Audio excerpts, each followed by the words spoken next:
বাংলাদেশের মেহনতি হয়েছেন গণ অধিকার পরিষদ, এবি পার্টি, এমডিএম এর যত সৈনিক আমাদের সাথে সমবেত হয়েছেন এবং নেতৃবৃন্দ যারা আছেন আমাদের সাথে। আজকে বীর মুক্তিযোদ্ধা উলফত ভাই, সাদেক ভাই আছেন, নূর আছেন, মঞ্জু ভাই আছেন। এই যে আমরা সবাই একাত্মতা প্রকাশ করে ছাত্রদের জন্য বাড়ি বেরিয়ে এসেছি আজকে এই পবিত্র মহাপর্বের দিনে, আপনারা সবাই শত শত রাজপথে নেমে এসছেন, আপনাদেরকে জানাই হাজার সালাম।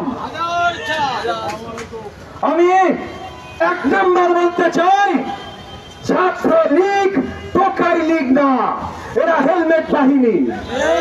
টোকাইরা ভাই তাদের একটা পরিচয় আছে, তারা রাস্তায় কষ্ট করে খায়, তাদের জন্য আমাদের রেসপন্সিবিলিটি আছে। এই ছাত্রলীগ হলো ফ্যাসিস্ট সরকারের লাঠিয়াল বাহিনী, এই ছাত্রলীগ হলো নব্য হানাদার বাহিনী। এদেরকে ছাত্র আকারে পরিচয় নিবেন না। এবং যাদের অল্প একটু মানবতা বোধ ছিল, গত কয়েকদিনে শত শত হাজারে হাজারে তারা ছাত্রলীগ ত্যাগ করেছে। আজকে যারা ছাত্রলীগে আছে তাদেরকে ধরে নিতে পারেন, এইগুলা মানুষের বাচ্চা না, এইগুলা নমরুদের সন্তান।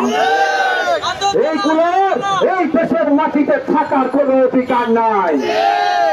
ওদের আম্মাজান যেমন বলে, ওদের আম্মাজানের বিরুদ্ধে যে সে রাজাকার, তার এই দেশে থাকার অধিকার নাই। আসলে ওদের আর ওদের আম্মাজানের এই দেশে থাকার অধিকার নাই। এই দেশ 18 কোটি বাংলাদেশি জনতা, এই দেশ কারোর বাপের না। তুমি প্রধানমন্ত্রী হও, তুমি মন্ত্রী হও, তুমি কোন পার্টির নেতা হও, তোমার বাপের এই দেশ না। আমরা সবাই এই দেশের জন্য কাজ করি, এই দেশের জনতার জন্য কাজ করি, কোন এক পরিবারের জন্য কাজ করি না। এক পরিবারের জন্য তারা দাঁড়ায়, এক নায়কতন্ত্রের জন্য তারা দাঁড়ায়, বিদেশি রাষ্ট্রের শাসনের জন্য তারা দাঁড়ায়। তারা হলো সত্যিকারের রাজাকার। এই রাজাকারদের বিরুদ্ধে বেদনা নিয়ে, ক্ষোভ নিয়ে আমাদের সন্তানরা ক্যাম্পাসে ডাকবে আমি রাজাকার। আর এই যে আমাদের সন্তানরা যখন বেদনা নিয়ে ডাকবে আমি রাজাকার, যেই সব নমরুদের বাচ্চারা ওদেরকে আসলেই রাজাকার বলে ডাকবে, যেই সব নমরুদের বাচ্চারা সোশ্যাল মিডিয়াতে পোস্ট দেয় যে ঢাকা ইউনিভার্সিটিতে চাইতে তাদের লজ্জা লাগবে, রাজাকার দেখবে, এইসব নমরুদের বাচ্চাদের চামড়া ছিঁড়ে এই দেশ থেকে বিতাড়িত করা আমাদের। এই দেশ এই নমরুদের সন্তানদের মুক্ত করতে হবে। এই দেশ থেকে এইসব আসল রাজাকারদের বের করতে হবে। আমরা সবাই একত্রিত হয়ে দাঁড়াচ্ছি। আজকে গণ অধিকার পরিষদ, এবি পার্টি, এমডিএম, বিএনপির নেতৃত্ব আছেন, আমরা সবাই এক হয়েছি। আমি তবুও আবার জোর আহ্বান জানাবো বিএনপি সহ সকল রাজনৈতিক দলকে, মুখের কথা না, আপনাদের ছাত্র সংগঠনের কথা না, পুরোপুরি সবাই মাঠে নাইমা আসেন, ওপেন মাঠে নাইমা আসেন। কারণ এখন নেতৃত্ব কথা ভুলা যান, মঞ্জু ভাই বলেছে, কিন্তু আমি তাও মানি না ভাই। আমি শুধু একটা জিনিস মানি, আমার সন্তানের গায়ে গুলি আসছে, আমার সন্তানের বুকে গুলি লেগেছে। আবু সাঈদ আমার সন্তান, আবু সাঈদের বুকে গুলি লাগার আগে আমার বুকে এই লাল সবুজের পতাকা আছে, আমার বুকে গুলি করার যদি সাহস থাকে। আর কোন কথা মানি না, কোন কিচ্ছু মানি না।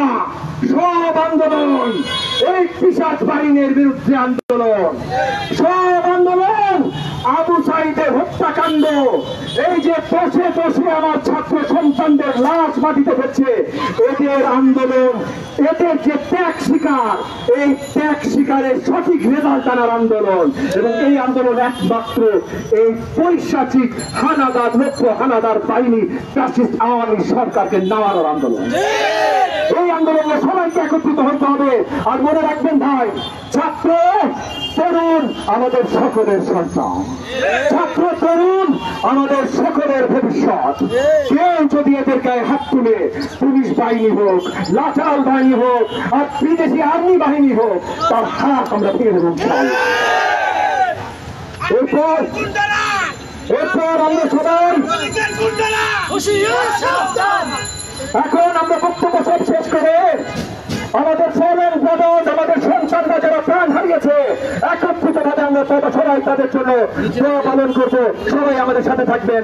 জয় বাংলাদেশ। পরবর্তী কর্মসূচি ঘোষণা করছি।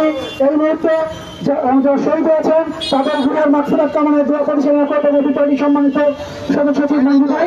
দোয়া শেষে ব্যক্তিগত কারণে ফরজ নামাজ জোহরের নামাজের পরে যারা গায়ে বাড়া কর্মসূচি সকল ব্যক্তিগতভাবে অংশগ্রহণ করবেন। আমি এক মুহূর্তে